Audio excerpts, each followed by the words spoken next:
Nice. You know, we have a oratorical essay competition, which young men can enroll themselves in for more scholarship funds. We go over all types of things, social etiquette. I mean, every other week, you know, they're in for something different, but definitely, like I said, something that can hone their all around skills. So you just started for 2011? Yes, we did. So can we come to one?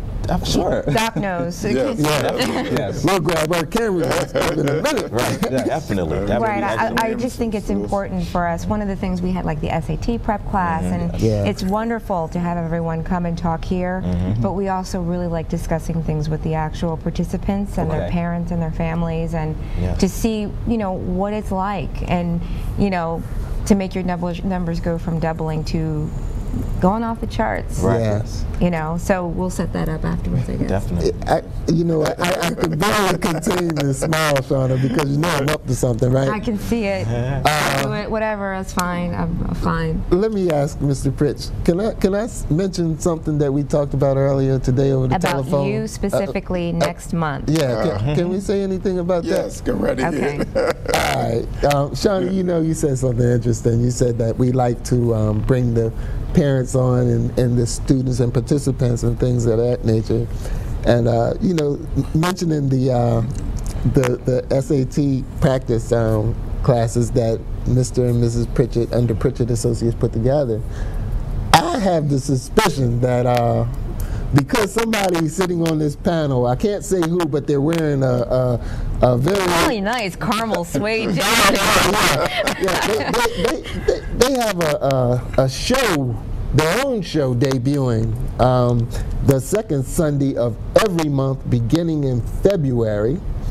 We can't give you the title yet because we got to work everything out with some logistics as far as, you know, fine tuning, but I'm gonna tell you something, it's a show of value. It's going to bring power. It's going to be empowering. We're going to see some of these families and these children that Mr. and Mrs. Pritchett and Pritchett Associates have been working with. We're going to get to meet them, and we're going to get to see measurable impacts that have been obtained through the volunteerism, through the mentoring, through the coaching sessions with some of the administrators, you know, who Mr. Pritchett and Pritchett Associates have trained. I can't tell you, I'm about to just jump up and run around because I'm excited. Well, Stephen and Brian, one of the things that we do with our program in Pritchett Associates is, like, the person that comes to mind right now is Tiffany. We tend to stay in touch with the people that have been on the program. Right. Actually, I saw Tiffany's number on my phone the other day, and I'm like, if I send her a text, she's going to be like, why are you bothering? No, not at all. But, so that's something that we're looking forward to. We did the basketball camp, and we had, I didn't join, I came and taped a small section of the stuff before the basketball started. And it sounds very much like this for little tiny boys, like, you know, 8 or 9 years old. But it seems to me to be an extension of that, because you have the little ones who are in the morning going to class and hearing these life lessons. And English and math and spelling, and then playing basketball in the afternoon.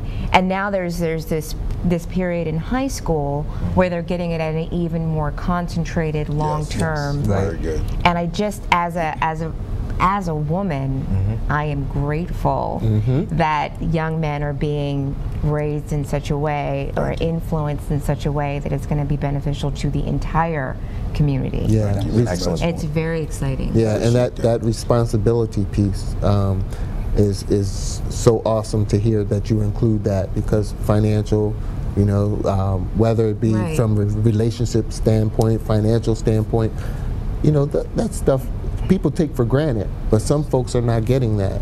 You know, we want to tell you also, in preparing for Mr. Pritchett's debut of his program next month, you can go on youtube.com/intheupperroom.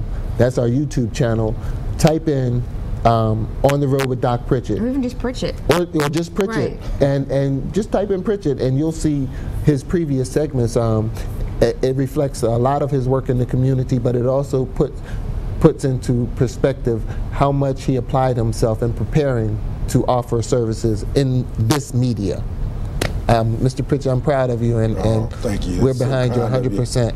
You know, Mike, I was sitting there thinking, I had an opportunity yesterday to take about 26 young people to the University of Delaware to an ice hockey game.